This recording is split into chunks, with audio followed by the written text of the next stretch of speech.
Ini betul social distancingnya mantap. Ya, karena banyak yang gak hadir ya. Tadi waktu 6:30 saya udah datang, saya ngobrol di bawah, terus saya naik jam 7, langsung mendekati jam 7. Begitu masuk rasanya suasana indah banget, padahal gak ada orang, beberapa orang aja. Suasana indah banget, di musik formasinya udah lengkap, singer udah duduk di situ, berpakaian rapi gitu ya. Indahnya. Itu saya tahu itu keindahan ilahi yang Tuhan taruh di dalam hati saya gitu ya. Kan udah sering banget masuk ke Gua Bakar tuh udah gak norak-norak lagi gitu ya. Tapi tadi kayak orang norak gitu. Ya itu indah banget rasanya gitu ya. Oh masih lengkap. Nah pelayanan pekerjaan Tuhan tuh harus begitu. Gereja, jam ibadah belum dimulai udah standby orang-orangnya di situ. Saya percaya udah berdoa nih sama Samuel tadi semuanya di situ ya. Saya terlambat naik karena ngobrol. Jadi biasakan seperti itu ya. Jadi itu pelayanan, kedisiplinan, kerapian itu juga punya berkatnya tersendiri gitu ya. Siapapun yang terpilih jadi singer, baik singer umum, singer di sini ya, tetap itu bajunya rapi, datang sebelum ibadah dimulai, bukan ibadah dimulai baru kita datang, jangan ya. Nah, kalau kita udah senang melayani, dipercaya pelayanan, kita lakukan dengan sungguh-sungguh, itu berkatnya luar biasa ya, puji Tuhan. Malam ini kembali lagi kita beribadah offline ya. Kita bertemu muka dengan muka. Ini tadi saya belum ambil batuk ya. Tiba-tiba saya takut kamu pulang hatu-hatu dan batuk gitu ya. Aduh, saya sepanjang hari bukan sepanjang hari ya. Setiap hari itu saya memikirkan keadaan. Kalau kita udah mau ibadah online, kita udah mau ibadah offline, terus kalau kita nonton YouTube atau kita dengar berita yang begini-begitu, seminar-seminar itu begitu banyak. Aduh, kalau saya tuh ikutin bisa tiap hari saya tuh ada undangan seminar terus, dan semua seminarnya saya seneng gitu ya. Seminar tentang kesehatan saya suka, seminar apalagi teologi gitu ya, udah saya suka banget gitu. Tapi ada beberapa yang saya nggak bisa ikutin, ada beberapa bisa saya ikutin, dan itu saya sangat diberkati. Jadi seperti kalau online saya suka bilang, ini dunianya udah berubah. Rasanya udah nggak mungkin bisa kembali seperti yang dulu-dulu gitu. Ya, kita lihat dengan adanya pandemi, perubahan arus, saya sebut arus karena begitu cepatnya terjadi. Arus perubahan itu terjadi tanpa orang bisa tahan dan mengalir terus sampai hari ini. Dan saya pikir-pikir gini ya, waktu Pak Jokowi pilih Nadiem untuk menjadi Menteri Pendidikan, dia itu kan bosnya Gojek gitu ya, udah memang ahlinya di bidang-bidang digital seperti itu. Wah, ternyata ketika dia diangkat jadi Menteri Pendidikan, pandemi masuk, kita harus daring, anak-anak harus sekolah online, bekerja harus dari rumah juga secara online, apa-apa sekarang semua serba online. Jadi perubahannya begitu cepat. Saya malam ini di Gerakan Tuhan berbicara gini, bagaimana kita memposisikan diri kita di era digital yang seperti ini. Saya akan bicara secara sederhana aja gitu ya. Yang penting kita ngerti intinya apa gitu ya. Mungkin saya, apalagi seperti saya nih ya, gaptek, apa-apa nggak bisa, apa-apa malas, udah keluar otaknya, udahlah nggak mau tahu. Dulu begitu saya itu. Sekarang enggak, step by step saya berusaha memahami sedikit demi sedikit. Supaya apa? Supaya saya bisa beradaptasi di dalam era digital ini. Apalagi dipercayakan sebagai pemimpin gitu ya. Bagaimana nih kalau saya jadi seorang pemimpin? Benar-benar gaptek sekali, ya nggak apa-apa, saya dikelilingi oleh orang-orang yang pintar, yang sangat mendukung pelayanan saya di tempat ini gitu. Tapi saya harus belajar. Dengan belajar senang gitu ya. Dengan belajar secara ilmu kesehatan dikatakan, selagi kita mampu belajar aja terus, itu menghindarkan kita cepat pikun gitu ya. Salah satu dari segi kesehatannya. Tapi di dalam segi urapan, saya bisa rasakan luar biasa pengurapan Allah itu. Bila kita makin banyak belajar, kita makin dibukakan rahasia-rahasia firman Allah, kita banyak berdoa, kita mengasah iman dan diri kita itu terus ya dekat sama Tuhan, itu luar biasa kekuatan yang daripada Tuhan itu. Bukan nggak ada ketakutan. Setiap hari saya rasa ada ketakutan. Lihat perkembangan cucu saya, suka ada rasa takut gitu ya. Nanti bagaimana gedenya gitu ya. Nah di dalam zaman cucu saya gede kan nanti eranya tuh udah berbeda banget. Udah luar biasa. Maka saya akan bicara sedikit nanti tentang bagaimana AI ya, Artificial Intelligence. Nah ini ternyata di kitab Wahyu itu sudah ada. Ternyata ini sudah ditulis di Alkitab ribuan tahun yang lalu. Ternyata itu terjadi sekarang di zamannya kita. Di zamannya kita ini. Saya juga demen tuh ya kalau waktu kuliah online aja deh, dalam beberapa hari ini kan ada kuliah online juga. Saya tanya sama si dosen, bagaimana nih sikap gereja Pantekosta menghadapi vaksin? Kan ada pendeta yang bilang jangan divaksin, begini. Ada yang begitu fanatik banget itu pendeta, karena di dalamnya ada chip, begitu ya. Di dalamnya itu ada microchip. Sekarang bukan bentuk kayak beras lagi, tapi dia cairan, begitu. Yang kemarin itu saya pernah singgung sedikit, Erick Thohir aja udah bilang. Nah, perkataan Erick Thohir itu akhirnya oleh beberapa orang yang tidak mendalami dikatakan, iya memang benar, Erick aja mengakui ada chip di dalamnya. Ternyata chipnya itu ada di barcode di ininya, di kemasannya gitu ya. Nah kemarin itu saya ngikutin lagi dari Teologi GPDI kuliah online itu. Memang kita itu sebetulnya sudah masuk di dalam zaman yang kita takutkan itu. Sebetulnya kita sudah masuk. Kita sudah masuk dan kita sudah ada di dalamnya. Dengan kita menggunakan komputer, dengan kita menggunakan komputer, Google, internet, apalagi tuh Instagram, segala macam itu semua ada barcode-nya yang dikatakan 3 batang itu, yang 6 3 batang itu. Nah penggagas ini nanti kita lihat di situ dia adalah grupnya Illuminati. Nah Illuminati ini punya peranan yang sangat besar. Waktu dia tapi tidak langsung PR gitu, enggak, tapi dia secara perlahan dia masuk step by step. Ketika saya mendapat kuliah itu, terus saya pikir ya, iya, kita kok ketakutan divaksin? Sebetulnya kita tuh udah ada di dalam bagian-bagian itu, kita tuh sudah ada, udah kita lakukan.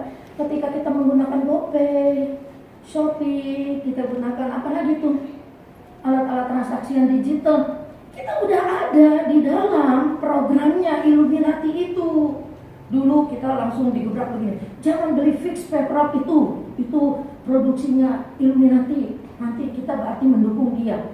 Sekarang mereka itu sedang menuju ke satu dunia, satu pemerintahan.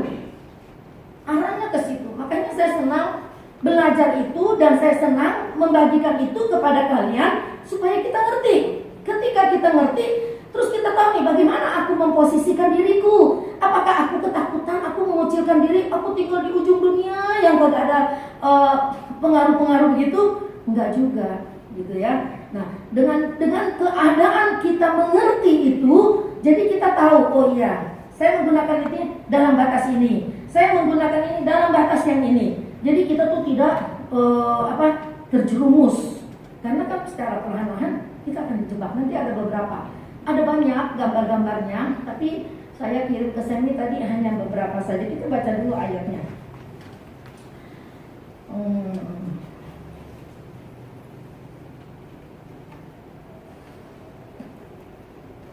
Sebetulnya ini penjelasannya yang kitab Daniel.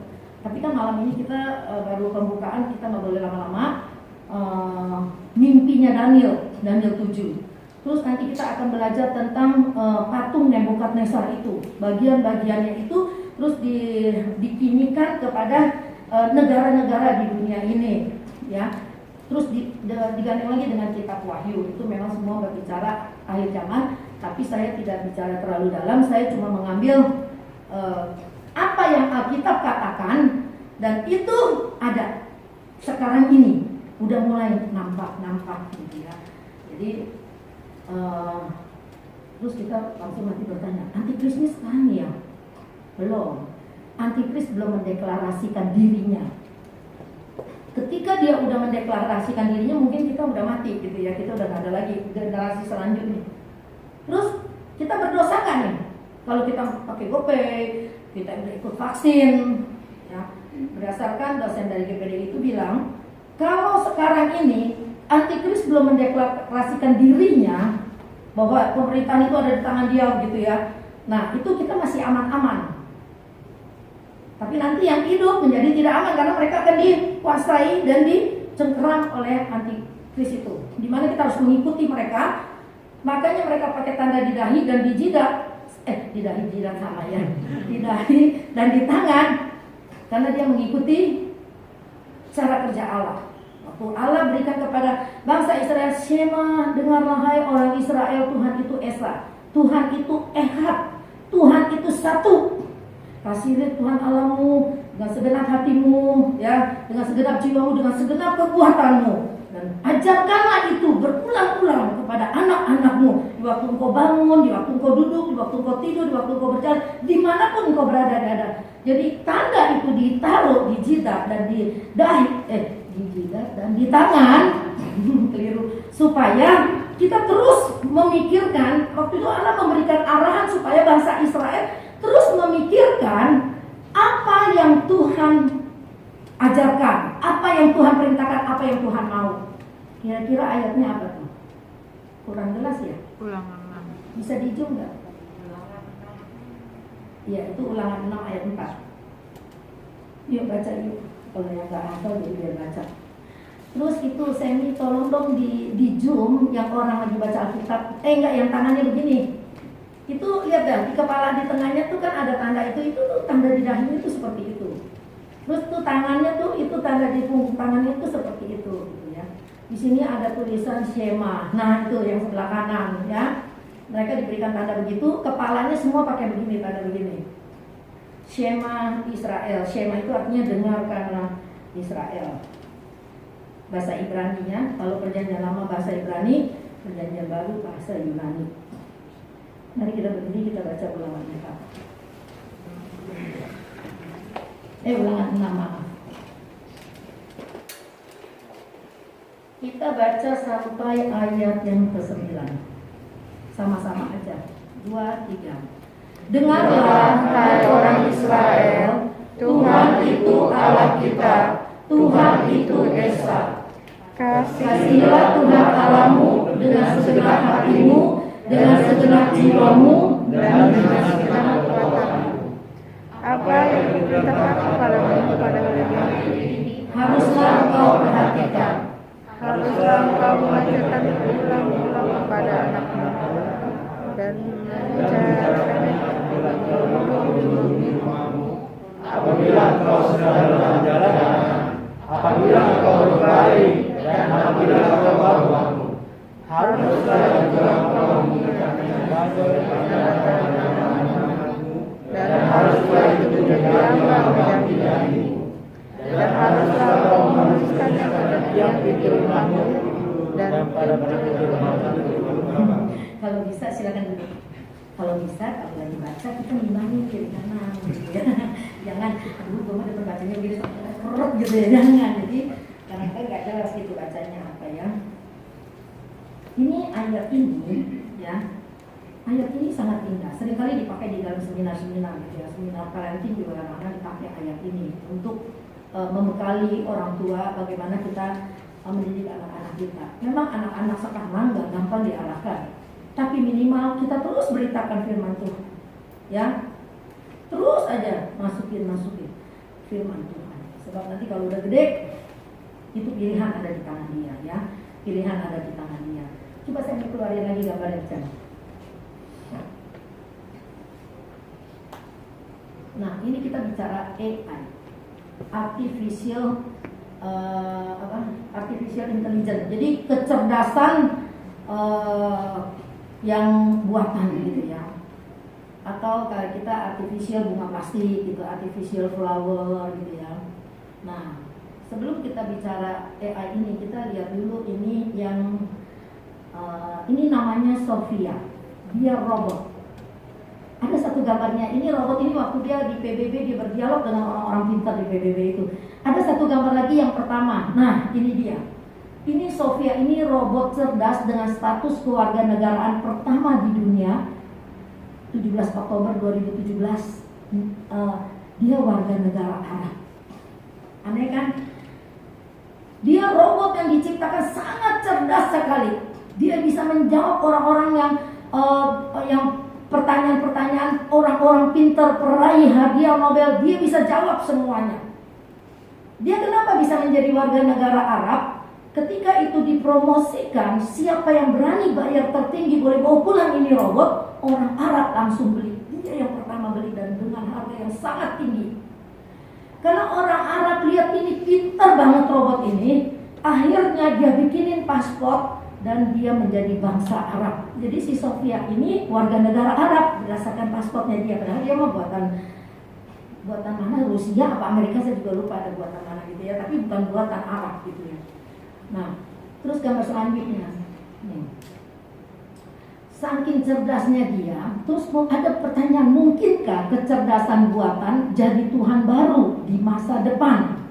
Ini pertanyaan Tempo 2018 ya, kan ini jadi pembahasan internasional karena begitu pintarnya Sophia. Dia pernah diundang loh ke Indonesia, ya. Dia tahun 2018 itu dia tuh yang Tempo ulas. Karena waktu itu ada pertanyaan-pertanyaan spontan dari Menteri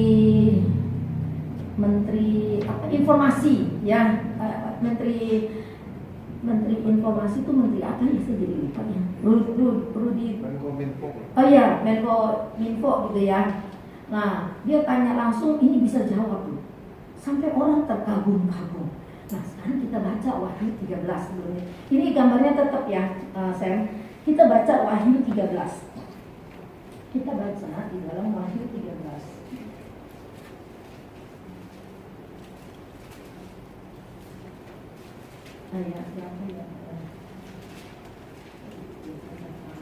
Yang patung itu bisa berbicara.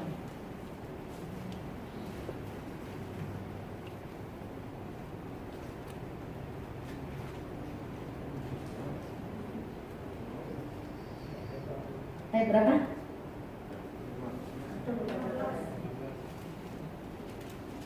Nah, iya ayat 15 ya. Kita baca dari ayat 14. Tolong dari Riki bacakan dari ayat 14 sampai 15.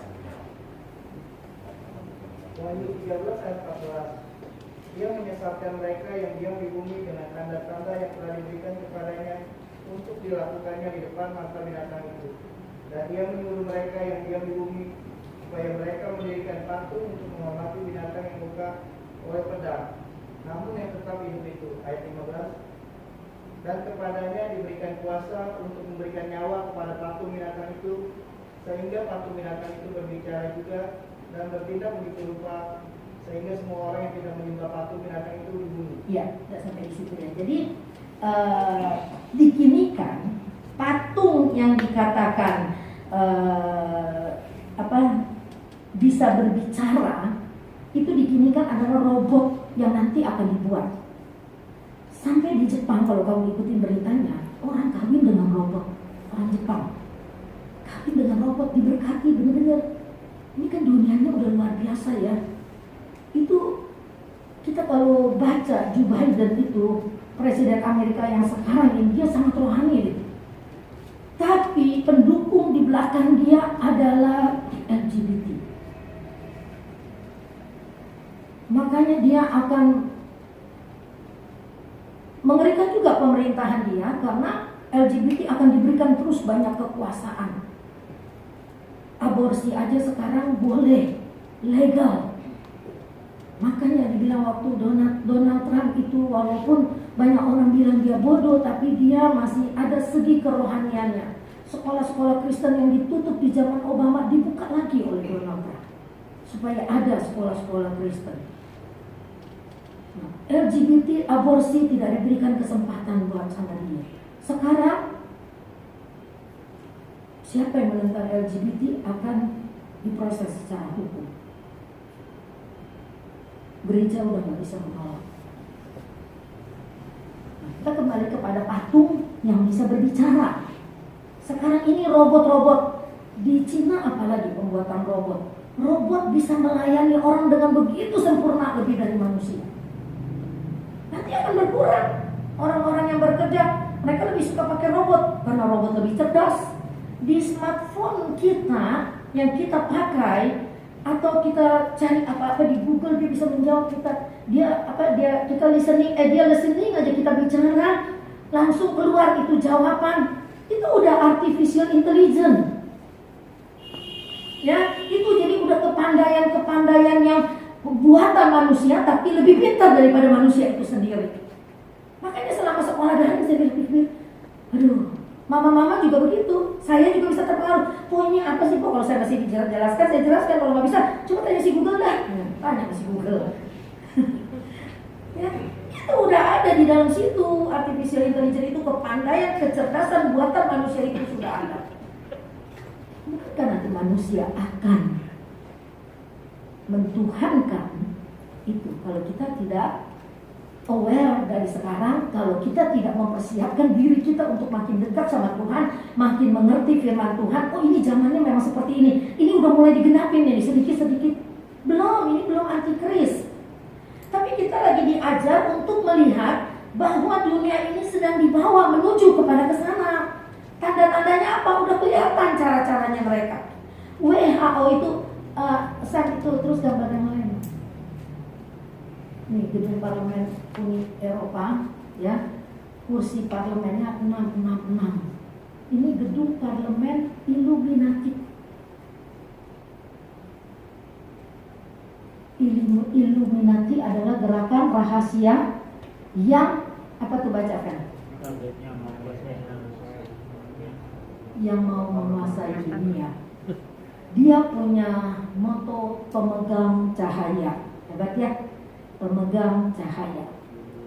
Ini 66 cuma disebut 2 kali di Alkitab. 77 itu angka sempurna, itu angkanya Tuhan. Dari awal Alkitab sampai akhir itu lebih banyak disebut 7777. Makanya Tuhan bekerja 7 hari, 7 cawan, 7 sampai kala 777 semua. Nah, iblis, stop dulu di sini. Iblis dia sekarang terus menggembar-gemborkan 666 karena dia mau lawan 777 itu. 66 adalah angka manusia diciptakan pada hari ke-6 manusia itu. Dan iblis pakai itu, dia nggak bisa pakai angka 77. Nah, Illuminati ini bukan baru sekarang loh. Dia sudah lama dan banyak orang-orang hebat yang di dalamnya itu banyak orang-orang hebat. Juga orang-orang Yahudi. Dia punya logo adalah seperti ini, piramida terpacung. Artinya piramidanya nggak langsung gitu, tapi dia seperti ada mulut di tengahnya gitu ya. Ini ke bawahnya. Nah, logo yang di atas itu yang paling sering dipakai. Kalau ke Turki, dia punya souvenir semua mata begitu. Ada kita pergi ke satu tempat ya, pas saya pergi ke Turki itu. Jadi ada satu pohon digantungin mata. Saya langsung ingat, ini lambang Illuminati. Saya nggak mau beli souvenir kayak begituan. Orang pada beli bagus-bagus tuh souvenir belang. Ya kalau kita beli kita otomatis udah nih kayak lambang begini, jangan foto begini loh. Ini lambang Illuminati. Gini aja lah please ya, jangan begini, ingat ya. Kalau mau beginilah jempol ya, anak Tuhan ya. Kenapa? Oh, kimchi. Boleh juga kimchi begini ya. Ini dia. Illuminati tujuannya adalah New World Order, ideologi atau agama, satu agama dunia. Untuk apa? Cuma menyembah antikris. Satu ekonomi dunia. Barcode, digital, komputer, apalagi itu. Semuanya. Ya, dengan barcode aja semua bisa tembus. Yang penting barcode, paling penting itu barcode. Ada 3 batang. 6. 3 batang itu tidak bisa dirubah, tidak bisa diganti. Dan dia diciptakan dari awal. Jadi Illuminati itu bekerjanya bukan tergesa-gesa, karena dia tahu menguasai dunia itu tidak gampang. Jadi dia pakai pengaruh yang halus yang orang tidak tahu dan tidak sadar, seperti uang dolar ini, $1 ini. $1 Amerika itu udah dari dulu ada lambang Illuminati, lihat kiri kanan, semua tuh ada penjelasannya. Terus apa lagi saya? Udah ya, habis. Illuminati yang itu yang gambarnya polos, cuma belum ada tulisannya.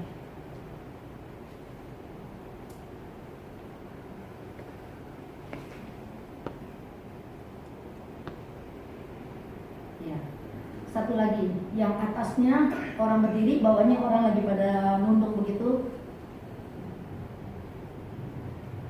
Dia punya itu ilustrasi gambar bagus banget ya. Orang-orang hebat duduk, mejanya adalah orang-orang yang dikuasai oleh dia, nunduk di situ. Itu Illuminati. Baca Illuminati ya. Banyak produknya dia, banyak. Saya rasa kita nggak bisa hindari dia, nggak bisa hindari itu. Tapi bukan berarti nanti berarti kita berdosa, kan kita tidak tahu ya. Tapi setidak-tidaknya sekarang kita menjaga diri adalah makin dekat kepada Tuhan, makin setia, makin mengerti firman Tuhan. Seandainya kita meninggal dalam kesetiaan kita kepada Tuhan, dan kita tidak masuk di zaman yang mengerikan itu. Ketika dia menguasai dunia, dia mencengkeram dunia, semua orang harus duduk. WHO adalah ciptaan mereka. Lihat WHO, berubah-ubah terus kan, dia punya arahan-arahan untuk kita mencegah COVID. Dulu dia bilang pakai masker sudah cukup, cuci tangan, terus berubah lagi. Dia nggak tahan di udara, sebentar aja berapa menit akan runtuh. Tapi lama-lama airborne itu juga bahaya, berubah lagi. Terus nanti WHO, karena dia menyuarakan suara Illuminati. Di dalam arahan WHO itu ada pesan-pesan mereka yang sepertinya ngetes dunia ini nih. Oh iya gampang nih, nanti disebar begini aja semua udah pada tunduk. Oh ini gampang nih dengan ini. Jadi ini kayak seperti tahun dan penjajakan.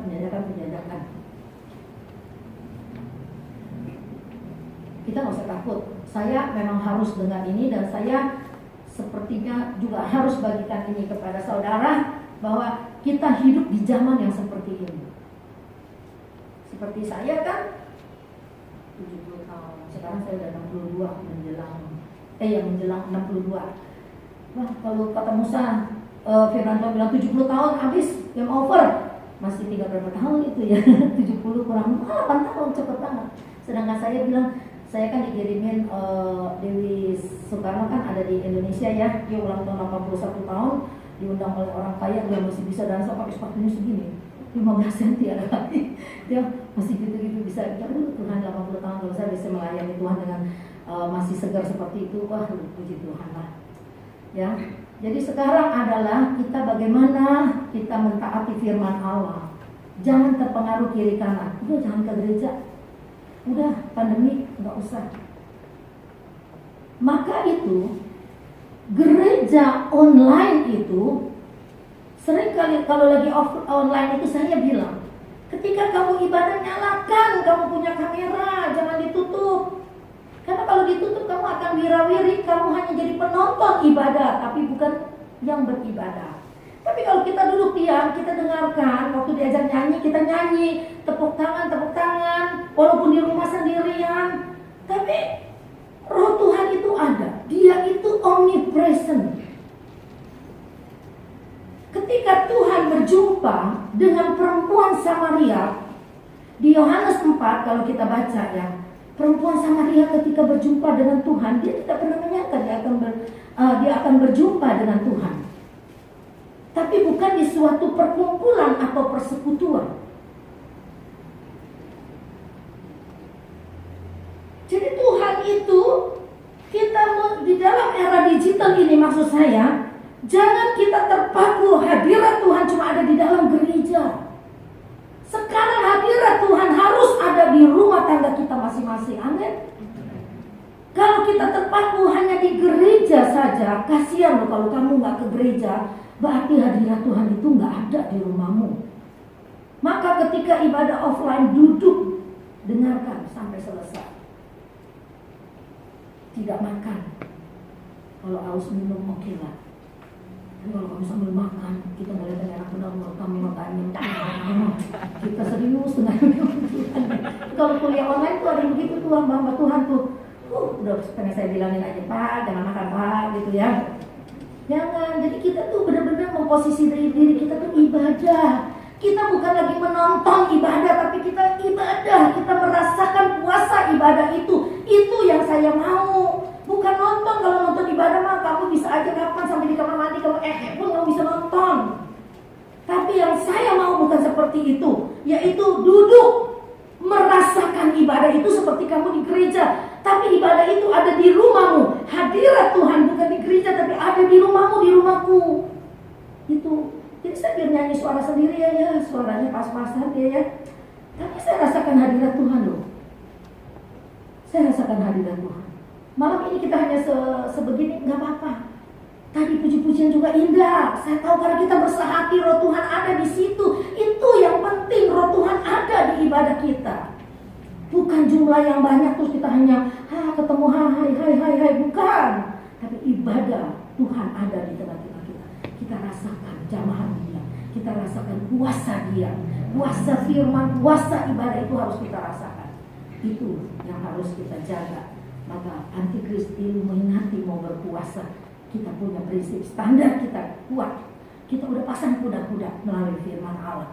Kita tahu apa yang harus kita lakukan. Ya, puji Tuhan. Mau 7:30 ya? Dilanjutin ya sedikit ya. Jam 8. Oh, jadi mati.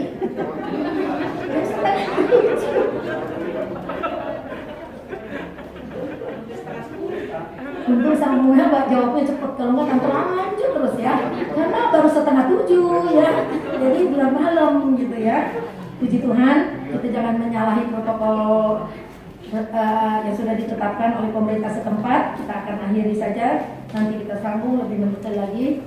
Kita belajar terus tentang mimpi Daniel dan patung Nebukadnezar dengan pengkiniannya. Mari kita berdiri. Jam berapa sebetulnya sekarang? Oh, jam 2. Ini Dewi jamnya mesti dipasangin baterai baru, Dewi. Hamba Tuhan bicara terus tuh baru 7:30. Terus aja ngomongnya, puji Tuhan, tapi nggak apa-apa ya. Yang penting kamu jangan ketiduran. Tadi tante doakan ya, supaya setan jangan tiup matamu, mataku. Jadi kita ngantuk, kita ketiduran. Tapi biar Roh Kudus yang menjamah hati kita. Kita akan menyanyikan satu pujian. Ada yang tergerak nggak mau di hatinya ada pujian apa gitu? Ada? Ayo nggak usah malu-malu. Saya percaya satu roh, kamu dan tante satu roh. Pasti ada pujian di hati. Saya kalau bangun tidur ya nggak tiap hari, tapi satu minggu bangun tidur tuh hatinya udah ada puji-pujian. Hah? Karena kemurahan Tuhan. Oleh karena kemurahan Tuhan, oleh karena dan ini sungguh-sungguh ya kalau kita masih hidup itu karena kemurahan Tuhan ya.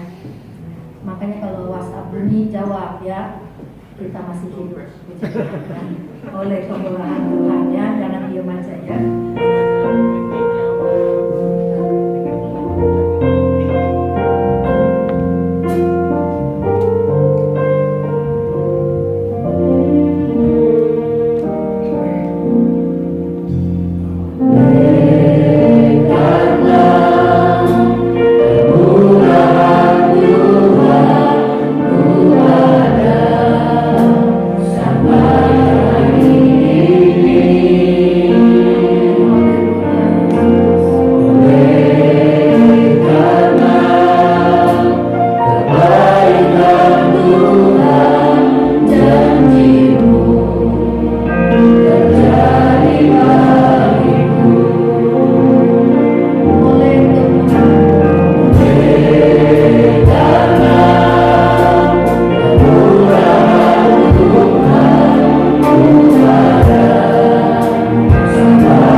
Tuhan, menjual nama Tuhan, menjual iman. Jangan sampai itu terjadi kepada kami Tuhan. Apapun kesusahan yang kami alami, Tuhan kuatkan kami untuk kami tetap bertekun, tetap berpengharapan kepadamu ya Bapa. Terima kasih Tuhan, Engkau baik bagi kami Tuhan. Seringkali kami jatuh, tapi Kau angkat kembali, Kau pulihkan kami. Seringkali oleh kebodohan kami tersesat Tuhan, tapi Engkau tangkap kami kembali dan Engkau pulihkan keadaan kami. Itulah Tuhan, Engkau yang kami sembah begitu hebat dan selamanya hebat bagi kami. Kalau kami masih hidup sampai pada hari ini, itu karena kemurahan Tuhan. Dan hidup yang masih ada ini kami mau pergunakan dengan baik. Karena dengan kehidupan yang kami masih punya, berarti kami punya banyak kesempatan untuk memperbaiki semua yang salah, memperbaiki semua yang tidak menyenangkan hati Tuhan, supaya hidup kami ini boleh menyenangkan hati-Mu. Apa yang kami kerjakan menyenangkan hati-Mu. Terima kasih Tuhan, kami terima firman-Mu dengan hati yang percaya, dan kami bersyukur kami masih selalu dibekali oleh kebenaran firman Allah. Berkati keluarga Sekine yang sudah malam ini sudah hadir.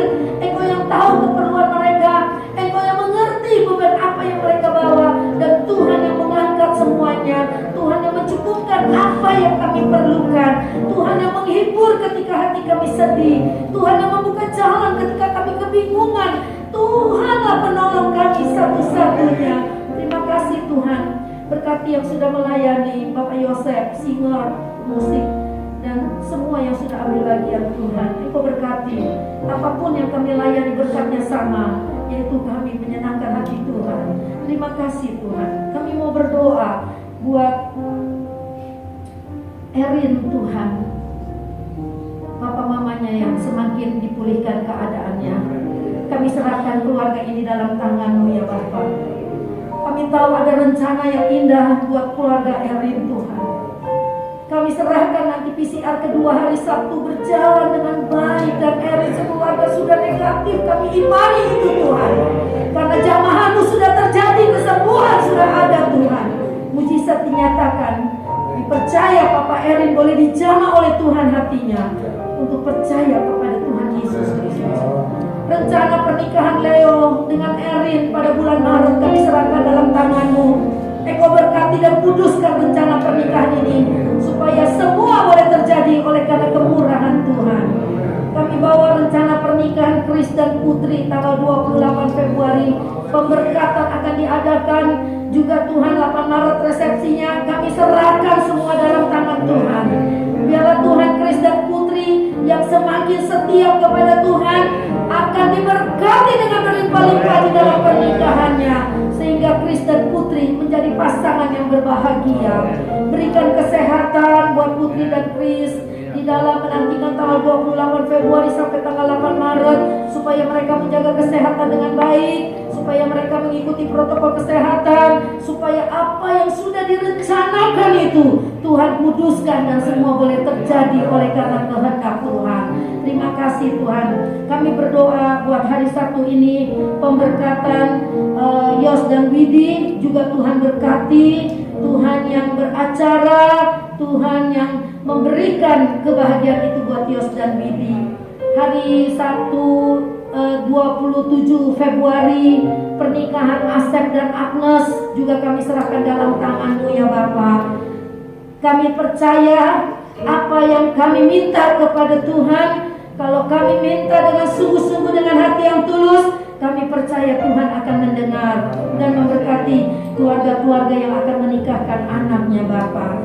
Kami berdoa pada malam ini buat Dodi, suami anak Tuhan.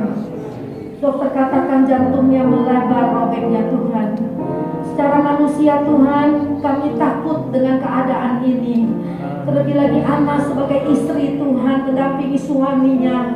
Tuhan, Engkau tolong Dodi Tuhan.